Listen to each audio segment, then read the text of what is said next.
Welcome back to the second half. We're a little late getting back. Part of it is Pondo's fault. The other part is that we were talking about how much Cotton in the On the Tabletop cast hates my new idea, and that's why we're going to set it on fire and throw it in a dumpster. Savage hatred. What I like about chat is that they're like, Arthur and anime go together like something, something, something, and here I am just like, Carrots. Today I was like, well, 2/3 of the manga that I've been reading, I'm gonna stop reading this. Like, they're all trash. All these isekais are terrible. It's time to just take a step away and only read the best, most elite. It's time for me to become a manga elitist. I can't just keep reading everything because it cuts into the time I get to play Final Fantasy VII. Priorities. Hey, listen, yesterday I got to play a lot of Final Fantasy VII. Part of it was because my show got canceled. Most of it was because my show got canceled and I had a free 4 hours. But I managed to get a lot of chapter 14 done, which is incredibly long. Like, chapter 14 is the longest chapter so far. What can I say about this? I'm bringing it back to Battletech. Don't worry, chat and cast. Don't worry. I'm just organizing my thoughts. I know we're doing some cerebral stuff here. And, you know, if this is a real military organization, that question I just posed to the cast, they would have had that worked out ahead of time. I'm curious about the player responses to that question. What do you do when people who've been forced to get married? And really, all of this season has been about how can you help a invaded populace when you come to liberate them? When we ended season 1, and I was like, wow, I guess people like the show enough that I should make a season 2 and 3 and 4 and 5 and 6. I did the Babylon 5. I wrote every storyline out from season 2 to season 6. Now, you know, I didn't micromanage it. For one thing, like, the whole Kenneth Cross thing didn't even come to a head until season 3, and it was very funny. But he was dead for most of that season to begin with, so that was the best part. But like the general story, I've already kind of written most of it out. The individual stuff that the players have introduced, that fills in the blanks. I don't know if we're going to do season 6 anymore. Like, I go back and forth on it. Season 4 right now has been going longer than I thought. In some ways it's longer than I thought, and in some ways it's shorter than I thought. I don't really know. I think we might just do a very long season 5, which for those following along at home is the FedCom Civil War. I thought it would be so long I need to split it into 2 parts, but I'm not sure now. Interesting. Yeah. All I have to add is that on Monday, I worked on the Battletech RPG that I've been working on some more. I fleshed out all the nationalities. I think for the Mercenary Corporation one, I'm trying to hustle on that and prioritize finishing the Mercenary one so that we can use it on this show for season 5, which means it needs to be done before season 5. I don't think that they're going to have a power that they can use Destiny points with. I think that the Solaris 7 guys will, and maybe the Knight guys will also have it. Red's looking kind of weird. So what do you mean a power? Some of the archetypes in Genesis and the other versions have a thing where it says if you use, they call it a story point, you know, for Star Wars' Destiny point. Star Wars doesn't have this, but Genesis does, where if you spend 1, you can do something you wouldn't normally be able to do, specific to that character. Okay. Like for Mercenary specific. Yeah, so for Mercenary Corporation, I don't think I want to attach that to nationalities. Yeah. Right? Like Federated Sons can do X, Y, Z. Instead, you know, like Federated Sons gets, I think they get like bonus leadership or something militant, and Lyrans get negotiation, etc., etc. It's very kind of stereotypical for all of the factions. And, you know, I finished that up and I did some more work on it. But just know I'm trying to finish that so that when we finish the season, we can play test it to some extent. And then I can hear everyone say, you should have done it my way. Yep, sounds right. Here's 10. Well, you know, like, I'm not a game designer, and there will need to be feedback on the system, but in the end, someone has to finish it at some point before we can take that step. Yeah, if you do it by committee, it'll never get done. Yeah. I guess the other thing I wrote in was Rad, I think, is the only person who can actually see it, because I attached it to his new way of doing things.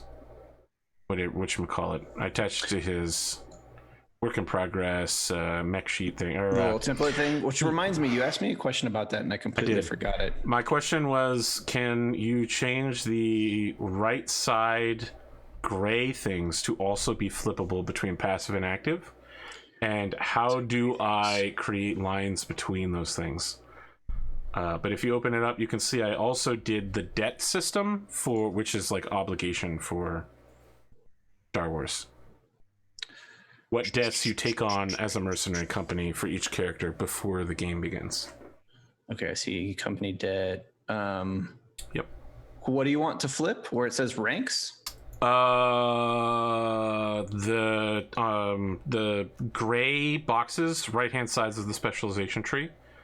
So you got like 1 red, 2 blue, and then gray? Yes. Yes. Can you make the grays also passive and active?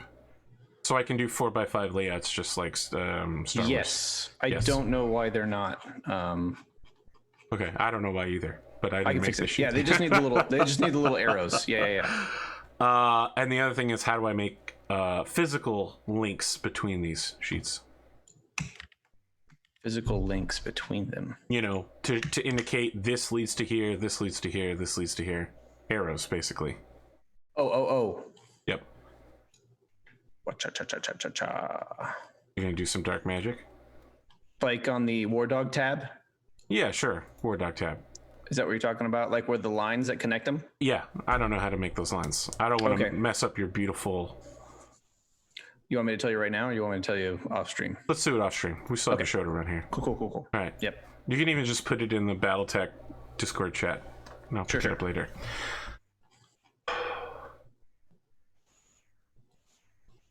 I guess is the final thing before we kick back into this. I want to say the new Inner Sphere Striker Lance looks amazing.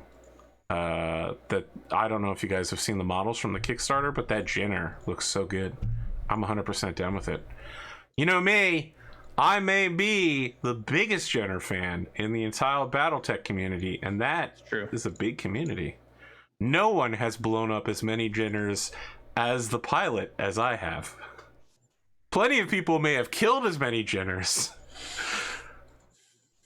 but only as the pilot have I exploded that many.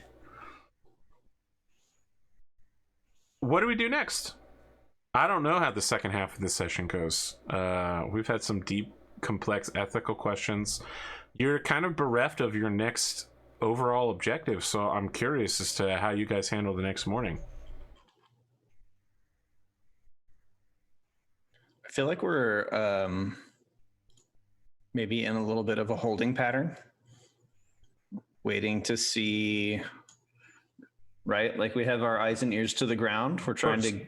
Yeah, things have been set in motion, which cannot be undone. I understand. Right. We're trying to contain maybe a little bit. We're in containment and observation mode.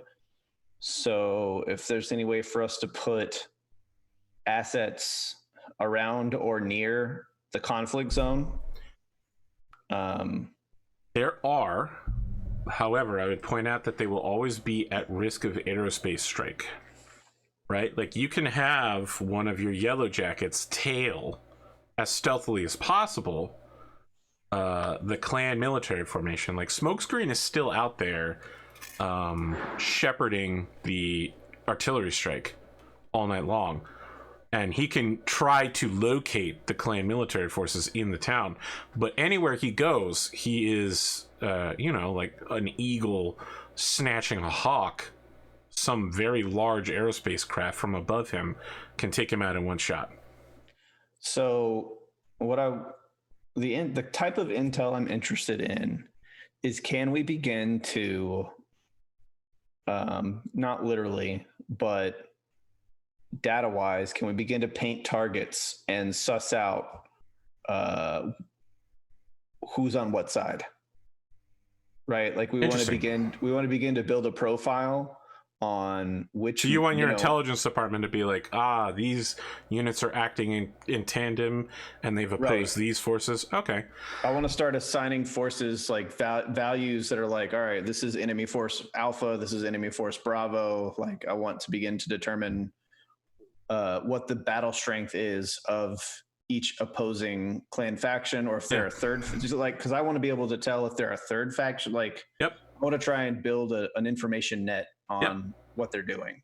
This is Rapier. For once, he has to stay in the office to do his homework. So in the morning when he wakes up, he kind of looks like a guy who's got a hangover.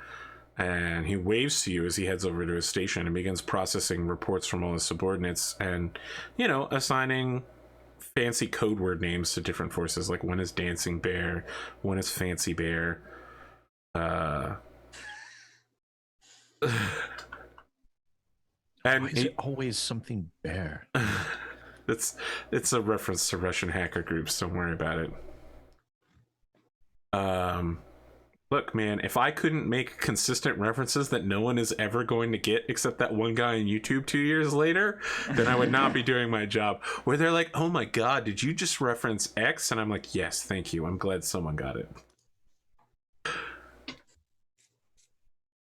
Then, then Atomic's over here just like, I watch Inuyasha, and I'm like, I would never watch that anime. Wow. Yeah. It was a spicy conversation. He tries to get on your team and you just backhand him. No, that's the thing. He was like, I'm not the prince of anime. The only anime I ever watched is Inuyasha. And I was like, and you were like, that's an anime for girls. God. It's a shoujo manga romance love story. I'd take your word for it. I don't know anything about what you're talking about. I watched Inuyasha. It's a love story. Yep, thank you. It's several love stories all at once. I guess I don't know anything about it, so all I know is that when I was a kid, Inuyasha was for girls. Cool kids watch Dragon Ball Z. I watched Dragon Ball Z too. Ronin Warriors. Warriors. You remember that show? Yes, I do. Yeah, see, got him. The animation was pretty cool, actually. Yeah. What I liked is that the first bad guy joins the team and it becomes like their commander at some point. And I was like, man, this is a long road to go from like original bad guy to like your boss. Yeah. Yeah, I didn't watch it directly. My brother watched it, but I caught it kind of vicariously. It wasn't a bad cartoon. Chad is chiming in about Ronin Warriors. No, I got him. I got everybody talking about Ronin Warriors. It wasn't a bad cartoon. All right, so over here we got Rapier. Like he's like, all right, this is Task Force Ronin Warriors. Just to keep it relevant and on record. Yeah. Bring it back. Bring it around. Yeah, so I mean, you get, as is any command briefing room, you're not on the bridge, but you're in like the combat information center, which is beside the bridge and is that place we go to do briefings and monitor things. And you can see like crew members are re-entering the city with escorts. You get a quick flash of Eric's character, Mozzie, heading out into the city with Melissa. They both have like large shopping bags on their backs to like put stuff in. Okay.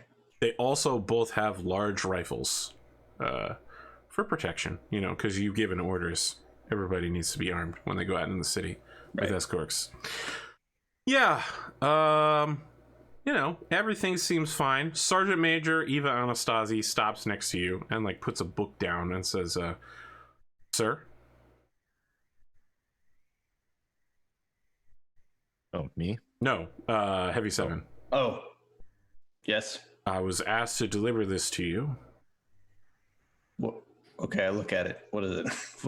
It's like lore Bible for Commander Starleague. She looks like she absolutely hates this task. But, she's each on it. This is her job. To run around and do these tasks. Yeah. Okay. I kind of chuckle to myself, and I'm like, all right, thanks. I'm glad you find this amusing, sir. I do. She leaves. Fuck off. Bandito, you have your morning meeting with the Silverwing Raven Media Corporation. She is in her office. She's got her hair up, rather fancy, doing the hair up thing. Pinstripe suit, just waiting for you. She says, Mr. Gray, what can I do for you? I have many questions, and but why am I Cross Junior? Out of all people, why me? You have a distinct relationship with the deceased Mr. Cross. Yeah, the distinct relationship's hatred. My apologies. I had checked the court records, and it seemed to indicate that you were over this hatred. If you'd like, we can have the character killed and written off. No, it's no. It's fine. It's fine. Well, as long as you're here, I was hoping that you might sign off on the next chapter of his own personal issues, where it delves into his relationship with his father and the origin of his sublimely magnificent cross-shot Mark III. He hands you a lore Bible for Kenneth Cross Jr. How do you have the time to make this? This is my job. Very well. And then she gestures out to the aerospace hangar on your Union class dropship, and she's just like, it's also their job because they're the artists. Okay. You Sir, haven't got the other word about Cross, have you? You take your job very seriously, and I take my job very seriously. Yes, I understand. I'm glad that you're doing a fantastic job. Do you know about Cross? What happened to him? I understand that he died in a mysterious explosion, to which no one has ever actually taken. Apparently, you admitted to the murder, but you did so under duress, and your lawyers eventually exonerated you. Yes. I was just making sure that you know that at some point the other people will find out. Is there something I should know? No. Then she looks at you, and there's an anime glint in her eye as she high insight checks you and says, "Are you sure?" Yes. I feel like you definitely need me to make a check on this. Acting? Yeah, acting. Oh, fuck, you're actually good at this, aren't you? Yeah, I invested. I was like, I'm gonna get him, but then I remembered, actually, you're pretty good at lying. Double once. 7. That's okay. 7 plus 3 is 10. What do you want to do? I'm just gonna tell you that's a fail. Yeah, I'll go ahead and reroll. Okay, You're not going to tell me what I need to pass by? You need a 12. Yeah. I need a 12? Yep. My chances are higher if I just reroll both. I'll I'll spend my edge to reroll both. Very well. I think there's a statistician out there that's going to disagree with you, but That's an 11. that's not enough. Damn it. I can't reroll again, can I? That's correct. She doesn't step to you or anything. Yeah. She doesn't make anything on her, there's nothing that gives her away. But I'm going to tell you, as a player, not as a character. That's fine. She knows that there is something more that you have to tell, but you aren't. And she just gathers up some papers on her desk and pushes them into a manila folder, and then so that the bottoms all line up. And she says, "Is there anything else you'd like to speak about, Mr. Gray?" No. Where do I need to sign on the next chapter? You haven't even looked at your lore Bible. I don't feel like I want to. If this is causing you emotional distress, we really can just write you a new character. At this point, if this gives me emotional distress, I have a lot of other things I have to worry about. We all have a lot to worry about, Mr. Gray. Yes. This is a very minor thing that I can get over. She holds out a form for you to check off. You'll check it off. Right. Like as you're exiting the office, one of the artists who's wearing like half of a kimono wanders up and is just like, where is my ice cream? I told you I can't function without any sugar. We've been doing this for 18 hours and a whole week. I thought you knew, Chia, that I need the ice cream, the specific brand that I need to function. And she's just like, yes, we will get you your ice cream. You're hitting too close to home at the moment. It happens a lot with talent. You're hitting really close to home. This is an artist? Yes. I've no way. Inconceivable. Listen, I haven't even begun to use real examples of things that artists I know do. When that happens, it's gonna be precise orbital strikes. You'll know. This is not even about artists. It's just talking about talent in general in the business. Yeah, television and radio talent for sure. Comic book artists, you're gonna have to be a lot more self-deprecating and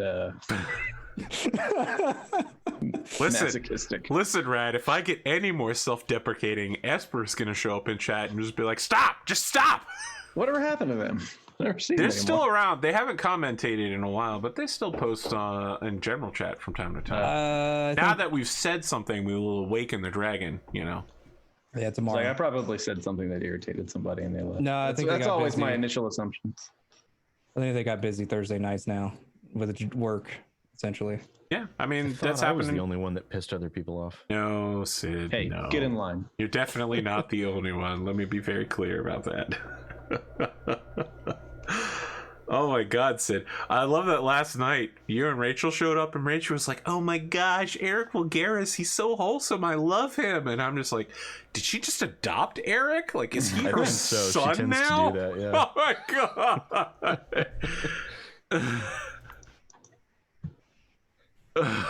Yeah, that raid was hilarious. Like, ooh, let's see how Eric handles this. Drop like over 200 people into his stream, and he's like, just flat, just totally as flat as Eric Vulgaris could be. Oh, hey guys, how's it going? Hey, look, that man used to run the D&D streams, right? Like he's used to thousands of viewers. You cannot flap. Can't phase him. You cannot flap the unflappable, okay? You try to flap that duck is like, no flapping. I'm afloat on this water. Right. And he was just flat calm. Like, Eric Vulgaris, an unflappable duck. Sounded like a late night talk show. Well, that's just Eric Or Vulgaris. late night radio host. I was gonna say that's Hey, just guys. Eric Vulgaris all the time. I loved it. Yeah, what's next? While Heavy 7 and the intelligence team are busy crunching the numbers, 32.33 of course. Rough eating, of course. Chance of detecting the enemy. Oh, that's pretty good. It's better than our last run. Wasn't the anniversary of that like last week? Yeah, it was actually. I saw something about that. Classic. Leroy Jenkins. What a legend. I guess I'll. I just want to see if I can get Cotton to say she's going to go to therapy or not. Oh no, Black Rabbit's gonna go find a wall and paint it. Ah, well, that's still therapy as far as I'm concerned. For therapy. I've seen artists that go, man, you know what? I just got done drawing. I need to draw to cool down afterwards. I gotta calm down. Yeah. Some drawing. Here's some works in progress. I never want to show them to anyone else, so delete them off your hard drive, Arthur, and never put them on stream. Now that was a precisely targeted orbital strike There you go. at someone in this game. Now you're cooking with fire. Yeah. Please, tell me what you're drawing, and then I'll tell you the difficulty of the art check that you're about to make. Paint. What are you painting? Nothing like desecrating a military vehicle, you know? I don't know what she's painting. If she's painting anything entire specific, tank. I think she's just, painting a bunch of. She's, getting her feelings out. Painting your soul onto the side of a She's painting her soul onto the side of the wall. sheet of metal. Sure. Make your art check. I don't have a difficulty for you. I'm gonna gradiate it. Wow. Wow. Get fucked me, I guess. Don't even bother. Why? You don't like, why do I even ask you to roll? I got 19. Yeah, for those that are not watching the screen directly, Cotton just literally double six that shit. So I think what happens is, every once in a while you like look around to like catch your breath and maybe like swap out a paint can or something. And when you're about 2/3 of the way through, Delta is standing behind you, openly weeping at whatever you're doing. Yeah, see, Chad already knew what was gonna happen.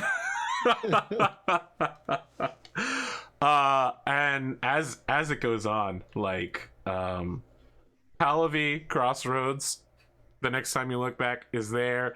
Major Eva Anastasi is like on her knees and she's like, I didn't know art could make me feel this way. Some guy walks up and is just like, oh hey guys, wow, you know, like Bandio walks by and just makes that comments looks like a land air mech, you know. Wow, what a creative interpretation you've done with that color scheme. Bandio walks by is like, she's done better. No, she literally hasn't. So She has in the secret. You can't. This place. This is literally the best you can get in this system, Pondo. Why would you try to take this from her? This is a master's that's piece. right, because the last system had the exploding. Yes, if you So double this six. so this is equivalent to the thing I painted in the cave. Yes. Even if Pondo tries to say no, yes. It's not. It doesn't have a distinct shape. It's not like, what's the thing where you just throw paint on a wall or something? It's not like that. Abstract. Well, I don't know this. Jackson Pollock. Yeah, it's Pollock. Modern. Yeah. It is abstract, and like different people are looking at it and they see different things, but they're all just like, this makes me feel deep emotions. I can never walk past this hallway again. It makes me think of that episode of Parks and Rec when Tom commissions a painting and it's just shapes. And he's like, look at this stupid painting. And everybody starts to look at it and he gets like watery eyed. He's like, this is incredible. Treat yourself. And he completely turns around on art.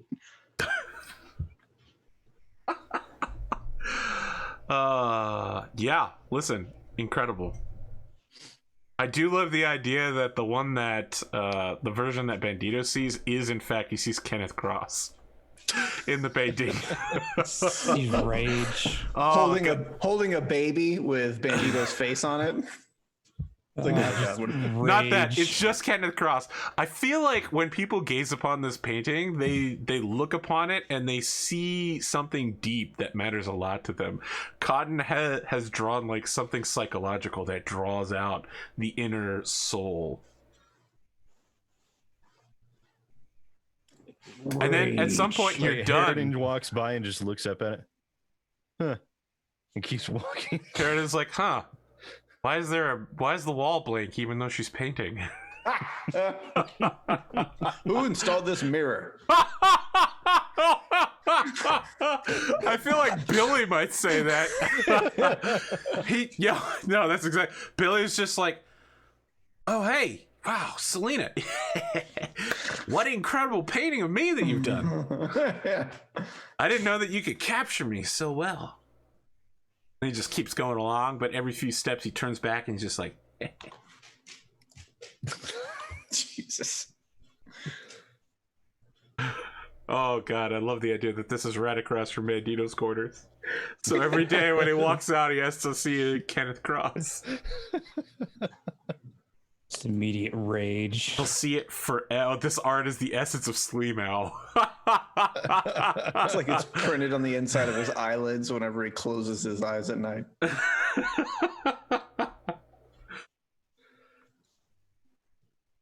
Wow, Kenneth Cross really is the meme that just intensely keeps on giving forever. Whether you want it to or not.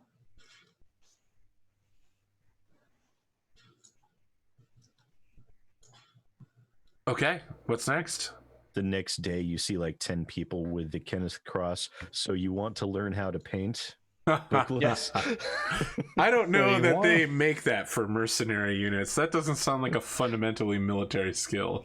I mean, at this point, there's Psychological a well-being. video for almost everything. There might as well be. Yeah. Somehow I don't think that Ronin has the skill And their set videos to program that Kenneth many. It's Kenneth Cross doing basically a Bob Ross impersonation. Here we want to paint a happy little flag. Hey y'all, it's me, Kenneth We're Cross. gonna paint a happy little urban mech. And you need another one because everybody needs a little buddy. Little buddy. I just to mention from Discord, I don't know that I've ever said it on stream, but the guy who was painting his Atlas finished painting the Kenneth Cross American flag color scheme on his Atlas. Yes. It looked incredible.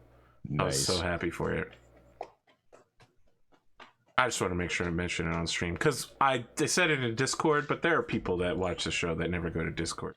It's Fine. true. I saw it. I just want to make sure that they knew that it happened.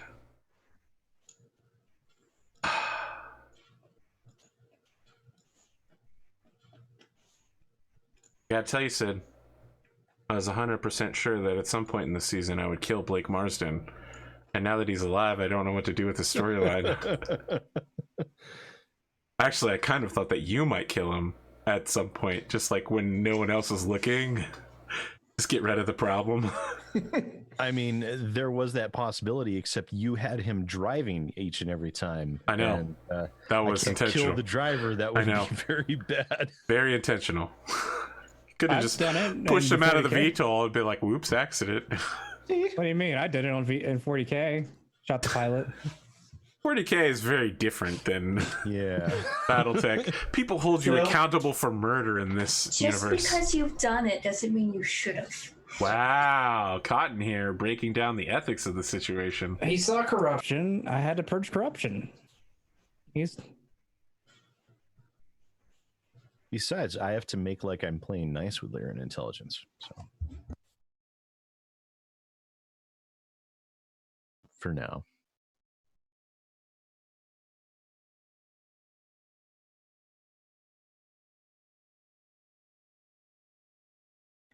Is there anything else people want to do before we move forward? I think I'm good.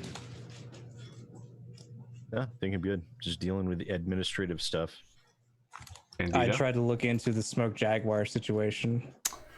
Okay. You get on the line with Smokescreen. I mean, he sounds exhausted because he's been out here piloting for like a solid 12 hours. And he's just like, yes, sir. Suck it up, Buttercup. I got eyes on a couple of them. Are they gotten out? Are they Uh, rampaging through the city? 3 of them have escaped. I cannot get eyes on the city from watching the base. Is the command center outside the city? Yes. Yeah. Yeah, it was Oh, okay. several minutes outside. That's why you had to drive there. Okay. I thought it was close. I thought it was within the city because there's a building that you can look there out was into a it. distance between them. That's why you had to send a guy to the top of the scientists skyscraper in the city so that they could look down and over the wall. Okay. 'Cause it Well, was that that's far when distant. I thought it was within the city because they had to go up top to look over top. But No, yeah, it was a bit different. okay. Well, then I won't worry about that then. Unless it actually gets into the city, then that might be a problem. I wanna mean, know- this guy is just like, yeah, sir. Like, at least 3 have escaped this compound. I don't know where they got off to. There's still several here. They're kind of hard to pick up on sensors, sir. Even visually, they blend in with the background. I was gonna, yeah. I Probably what they're hate designed to to say do. it, sir, but I believe they have an ECM package built into their bodies. That doesn't surprise me. That really? No. You live in weird life, sir. You're looking at genetically modified giant beasts made by a scientist cast of clans who are known for experimenting.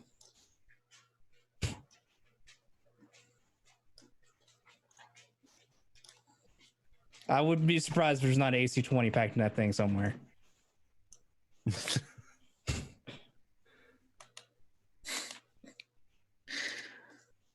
Like all the most dangerous kaiju, it has AC-20 breath. Mm-hmm. It opens its mouth and then a barrel extends. Yeah, just bullets fly out. Rotary AC-5.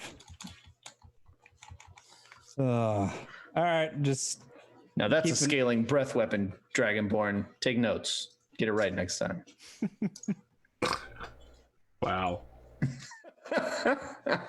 This is interesting swing at the Dragonborn, but okay. All right, just keep your eyes peeled and watch out for yourself. You'll hang up. Okay. Do we have anything? He before you hang up, he's like, "Sir, can I request relief?" Yeah, he needs to be swapped. Did we run out of ammo? No, but I have been out here for half of a day. You know what? That's fair. You can come on back. Are you sending someone out to replace me, sir?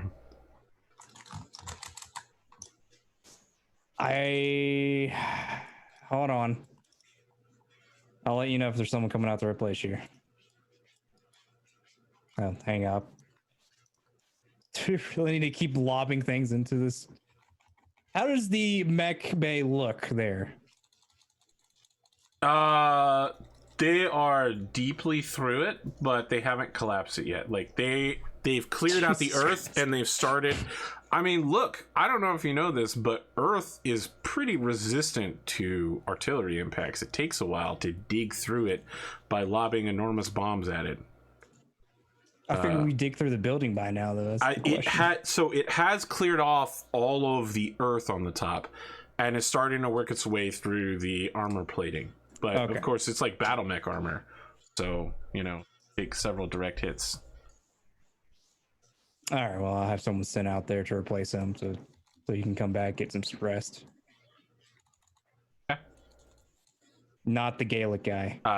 Damn it. I was going to 100% have it be I knew him. you were. That's why I specified. Yeah. I was already flipping to the unit roster to make sure I use the correct call sign. They swap him out and send Longshot out. Good.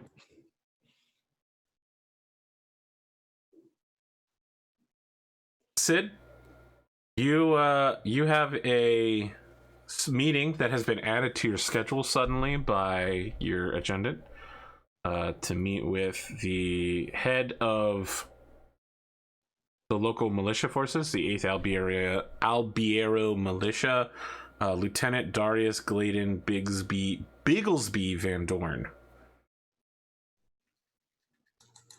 He's the head of... He's the guy that... the Draconis Combine soldier. He's been on the planet for 9 years, surviving in caves with 200 men. Oh yeah, definitely. Okay, so yeah, he comes in. He's looking considerably cleaner and more refreshed than you've seen him. He's finally getting the comforts of civilization after literal years on the run, living out of the back of a military vehicle. And he says, Colonel. What was his rank again? His Draconis Combine rank is Chuai, but it's lieutenant. Basically, is his equivalent. I'll do the half rise and shake his hand, lieutenant, and the motion for him to sit down. What can I help you with? I believe, looking at your military forces and the several light mechs that I have arrived with, the hundreds of infantrymen that I've brought along, and the fighting vehicles to accompany them, I believe that we are at a position where we can force a fight against the Smoke Jaguars once and for all. Sort of climactic battle to end this siege. I thought you were going to say season.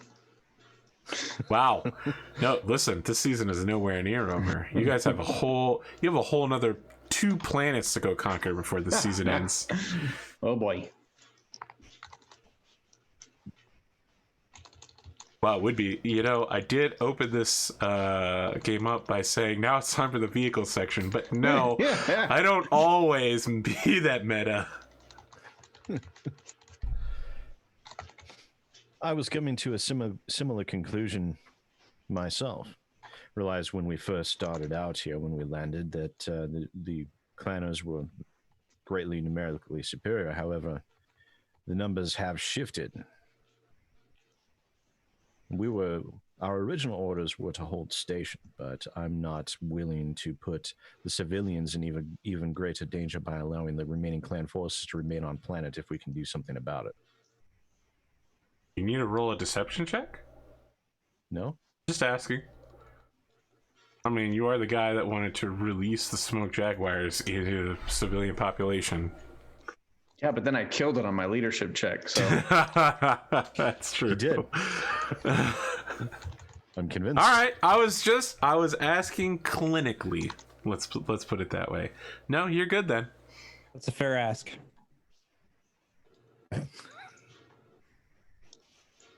Wow. I'm just saying. I guess he just got murder sixed by words. I'm out here with those dad jokes every week. Thanks, guys. I feel like that's the wrap up for the night. We're done. No. We're done here. Yeah. No, that's the end of the season right there. Show over. Stay tuned for what will follow. Series finale. Yeah. Never gonna get higher than that one. Yeah.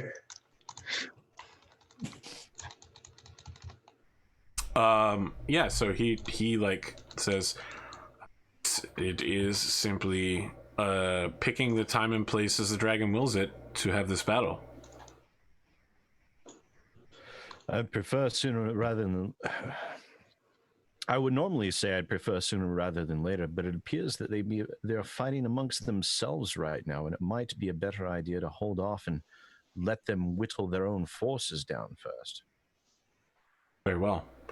We haven't discussed it yet, but there is clan forces to the south of here, which we have not engaged. And from what I've spoken of with your intelligence people, they seem to be either not aware or barely aware of their existence. It's a whole supernova binary of clan elemental carrying mechs, mostly omni-mechs, and 2 stars of elementals trained to work together in combined arms. So out of character, what is a supernova binary? Okay, a nova is when a star of mechs carries a star of elementals in a combat, and a supernova binary is when 2 stars of elementals carried by 2 stars of mechs.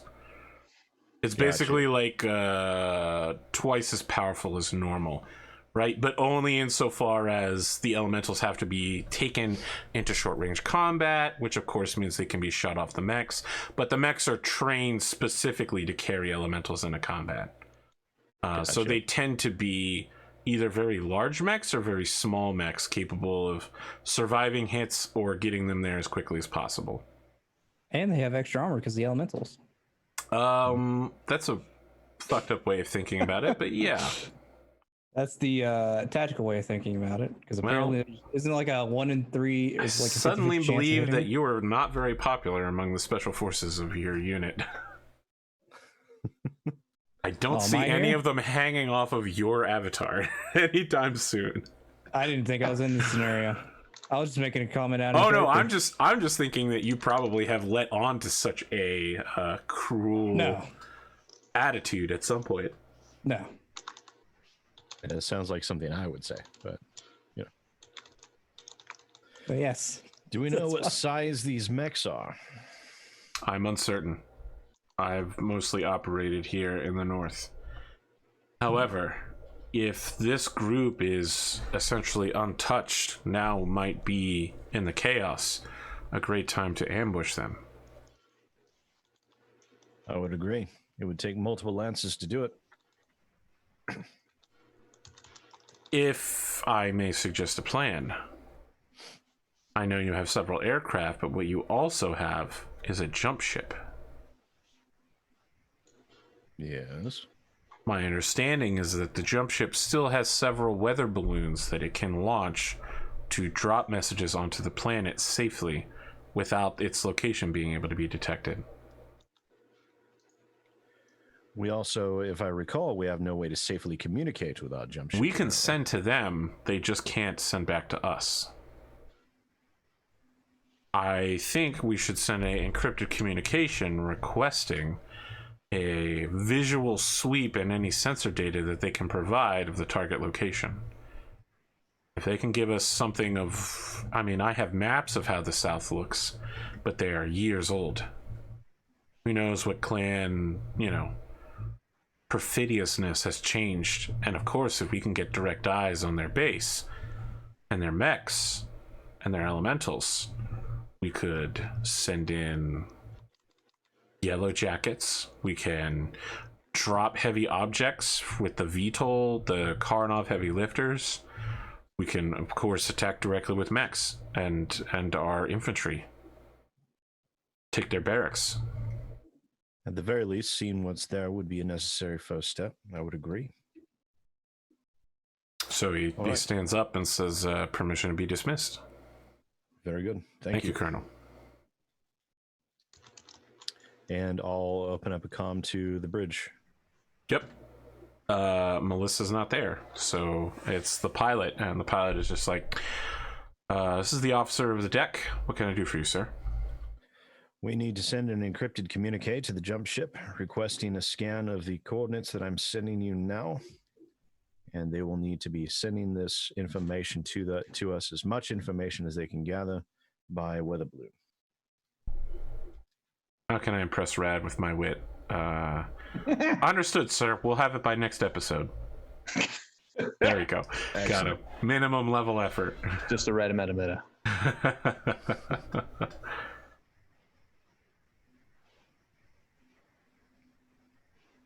And I'll write up a preliminary action plan contingent upon information incoming, send it out to the unit. Okay. I think that the last scene that we get is that same artist who was complaining about not having his ice cream earlier. He's doing the coloring work on an inked page that has Kenneth Cross. He's been shot in the stomach, and he's like lying on the ground bleeding out, and Kenneth Cross Jr. is like, "No, Paul, you can't go yet." And Kenneth Cross in the next panel goes, "I'm sorry, son. I've yeed my last haw." He says, "But there's so much left you have to teach me." And he says, "No, look inside yourself. My greatest technique, the sublimely magnificent cross shot Mark II, it'll always be inside you. I made it for you, boy. I made it for..." And then the text gets all wavy and he says, "I made it for you." And he bleeds out and dies. And Kenneth Cross Jr. goes, "No! Damn you, Menace! No!" Kenneth Cross Jr., Volume 2. To be continued in Volume 3. Yeah. Oh yeah, that's 100% a Final Fantasy X reference to the sublimely magnificent Jack Shot Mark III. Why'd you call it the Mark III? I don't know, it just sounded better. What a fucking dumbass. 3 times as good as the Mark I. Every part of Final Fantasy X was just watching dumbasses interact. That's it. Let's do some outros. We got, it's a little early, but I feel like it's outro time. I'll start my outro by saying I did so much fucking physical labor today, lifting and moving heavy objects. I was just like, wow, I am so out of shape. Not going to the gym has ruined my life. I am dying. But I also remembered that my knee doesn't hurt anymore, so that's nice at least. Whatever was going on there seems to have healed up, so now I feel like maybe it's time to get back into that thing. I also want to say it's always fun making Kenneth Cross jokes, just having a whole bevy of them lined up to deploy. Speaking of Kenneth Cross, let's jump over to you, Pondo. I am Pondo, or Pondothemad. You can catch me on YouTube or Twitch /Pondothemad, or you can catch me here Saturday night when we're playing Traeger, where AP is a player who is a walking arsenal of death, essentially. Yep. It's main thing he's good at, and almost the only thing he's good at. You know, wow. Organization. So many meanings. Security, personal security, crew security, intimidation. Yeah. Meanings. Some would say seduction. No one would say that. He's tried. Seething rage. I feel like he really leads the cast in seething rage. Yeah. Whoa! When have I tried seduction as Nero? Popping and locking it also. Oh, has listen, come up he from time to pops time. and lock. He's got a 50 agility. He's pretty good at the pop and lock. Okay, he gets in there. He does it. You know, he does a little bit of this, a little bit of that. He goes, left shoulder, right shoulder. Charleston's. You know, yeah. he pulls the rope towards himself. He speaks the language. He understands. The language of dance. His body knows how to do it. Just lets it happen. Sublimely magnificent Jet Shot Mark III. Yep. I mean, it's such a good shitty name. It's anime. That's the thing. It's such an anime name. Pondo. Oh, bullying navigators. Yeah, I'm 100% at the top of the bullying navigators list. I've bullied 2 whole different navigators. What else do you have, Pondo? When I'm not the main topic of your conversation for an outro, what else are you doing? I also have a show on Sunday nights. It's Hunters of Auburn. It's a 5e Gestalt game that I run with Cotton, Smooth Mage, and Atomics in that as well. I don't have much else going on besides that. Okay. Tom, what do you got? Hi, I'm Cotton. I doodle and stuff. I'm on AP's Tuesday on the Table's Top.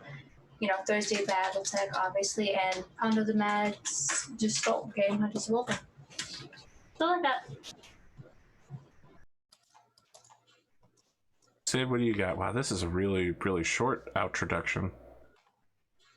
Yes, hello everyone. Thank you for watching. Had a lot of fun tonight. It was funny and ridiculous, and lots of bombs were dropped, or rather artillery was dropped, which I always enjoy.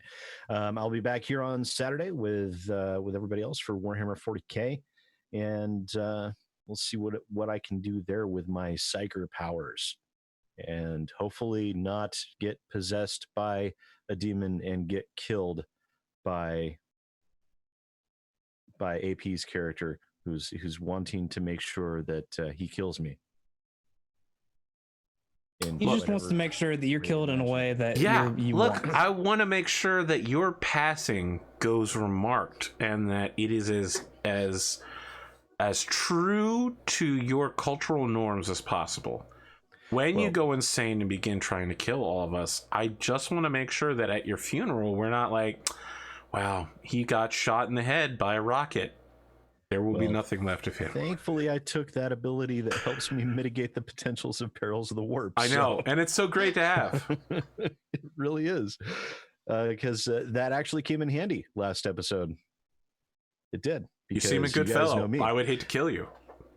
You seem a good fellow. I'd hate to die. Thank you. Oh, thank you for picking that one up. And yeah, I'm continuing. I got a Diamond Devs video that I'm continuing to work on for my channel. It'll probably be relatively long because these guys have released 7 games that I have to be able to review in that video, and also discuss the developers, their history, how they came to be, their charitable actions, and everything else. So that'll be interesting. It'll be a while before I get that finished. In the meantime, I've got more videos coming this week, and I actually managed to get 2 videos out this week so far. It's so weird.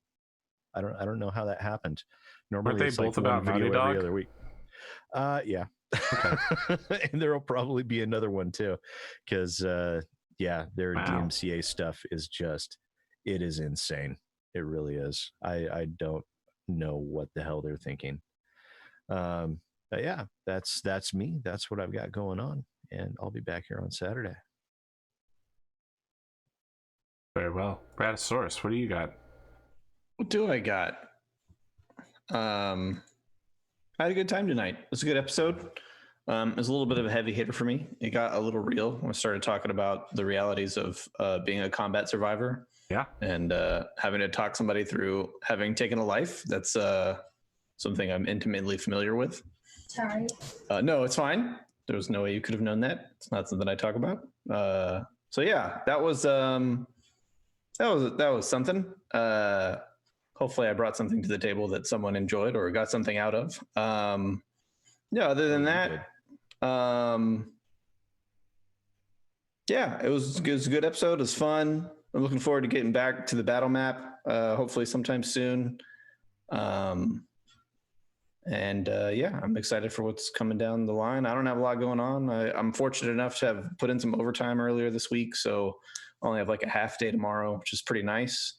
But then the flip side of that is I do have remote battle assembly this weekend, so I'll be pretty much sitting in front of my computer all day Saturday, all day Sunday, which I'm not thrilled about, but it's the way it goes. It's better than having to go to an airport in this current situation. So I'll live with it and I won't complain and whine about it because it's more or less best case scenario right now. I have been told that there are possibilities of deployments here in my not immediate future, but near future. So I'm kind of tracking that, waiting to see what happens with that. And like November? Well, never mind. You couldn't say probably. I couldn't say, but it would surprise you how soon. Yeah. It turns out that what we have found historically is that the Pacific Ocean holds significant tactical importance. I don't know if you've ever heard of Pearl Harbor. Okinawa, Diego Garcia. Please go on. I've never heard of the Pacific Ocean, but yeah, exactly. Yeah. It is kind of tucked away over there, but the largest portion of the Earth's body in a single contiguous area. But pandemic or no pandemic, it's kind of. Might have heard China's being mean to Australia now. Mm-hmm. Yeah, along with several other much smaller, more defenseless places. So that's a thing. And now that I've transferred units, that is my new AO. So the entire Pacific Ocean. The entire Pacific, yes. I guess you have big. Are you going to become the military governor of the Pacific Ocean? The Pacific Command is what. Yeah. I was in Southcom, and now I'm in PACOM. Yep. Wow. So yeah, that's what I'm tracking for my immediate future, and hopefully it doesn't sneak up on me in any kind of way, and I can let everybody know if I'm going to be out of pocket for a while. So I see. Yeah, that's it. Look, Australians, as long as we have a giant satellite facility in Australia, you really don't have to worry about a land invasion. One America soldier per 4 square miles of coastline. Of coast. As long as that satellite facility is there, we will, as Americans, probably destroy anything that lands anywhere close to Australia to defend it. It turns out our military really likes satellites a lot. Especially when you only have one satellite control facility over a third of the world. And that third of the world is the Pacific, which, as Rad just pointed out, we kind of like being there. Yeah. It's advantageous to know what's happening in the Pacific. I had no idea. Yeah, I always want to know what's going on in California, you know? When I tell that to people, they're like, what? Are you sure? I think it's mostly just like dolphins and stuff. I don't think it's very important. I'm like, no, you'd be surprised. Largest floating trash landmass in the entire world. Yeah. It's so big you have to chart your ships to go around it. All right. We're going to have a mech fight next week, so I just want everyone to be, cool. Aware of that. Any XP for tonight? Let me keep talking while I think about that. Okay. My question is, what type of mechs do you want to bring on this mission? Big ones or the small ones? Well, I'm indifferent, but Pondo did mention wanting to get back into the big boys, so I'm fine with that. If that's what he wants to do. You're playing with the big boys now? Yeah, we did only trot out the big boys in one fight. You're playing with the big boys now? With a big boy, yeah. Every spell and gesture tells you who's the best. You're playing with the big boys now. Actually, With the power of Ra. Where's that from? Prince of Egypt. Yep. Oh man, I don't know that I've ever seen that. It's a good movie. You are missing out on several excellent musical numbers, is what I will say. Listen, you know who else is missing out? I don't remember who it was, but whoever on the tabletop had not seen the Princess and the Frog. Oh, that's Mick also a good one. Yeah, criminally underrated Disney movie. Keith David singing is it's really good. He's better than you I'll would check expect. out. What did you say? Prince of Egypt. Prince of Egypt. Prince of Egypt. Prince of Egypt. Okay. Yeah. Last time I watched Princess and the Frog, I was so confused because somebody hit the shuffle button on it. So each scene, it played a different random scene. And I didn't realize until I got all the way through the movie. I was just like, what is this? This is horrible. And then the intro sequence came up just in the middle of the film. And I was like, that's not right. That's so funny. It's the green. It's the green. It's the green Prince you of need. Egypt, I'm usually one that shies away anything basically organized religion in nature, but I really enjoyed Prince of Egypt. Okay. I thought it was great. I mean, I feel like one of the best parts of Princess of Egypt was when they were like, oh yeah, like the Egyptian gods exist and here's some dark power that these guys are doing. Now, of course, like 90% of it was showmanship involving lights and smoke, but it looked pretty much good. all smoke and mirrors. Yeah, it looked good. Yeah. I mean, turning snakes into sticks and sticks into snakes is always a solid power. Just ask Ireland. Yeah. I'm not a like Sid, I'm not a religious person, but I do really enjoy religious stories. I don't know, for the same reason that Paladin is one of my favorite fantasy classes. I love that Paladin is strictly religious, and well, at least on a 5e, but in the older ones, yes, certainly. Yeah. Well, you used to have to be a paladin of a god, so right. I don't mean. Well, I say fantasy class or archetype, not so much like specifically like 5e D&D. You know what I mean? As a generality, the wandering do-right warrior who fights in the name of good. I think spirituality. While I'm not a particularly spiritual person, I think it makes for excellent storytelling. I'm always a big fan of that.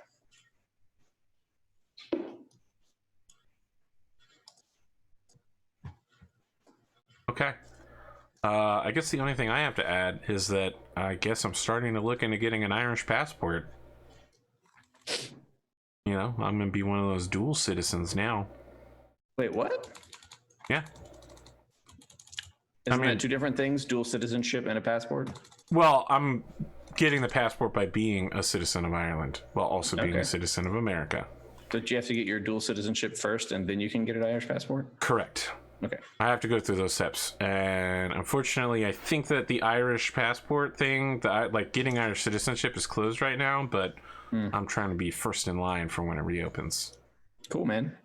I'll have more questions about that at a later date. I mean... Okay, we can talk about it. I just don't want to hold everybody up. Everybody had a short intro. It gave me the impression people want to leave. Yeah. So I don't want to. I mean, look, every second I'm not here talking, I'm playing Final Fantasy VII Remake. So you'd think by now, a month later, I would have beat this game. It's not that long, but I just never have any time.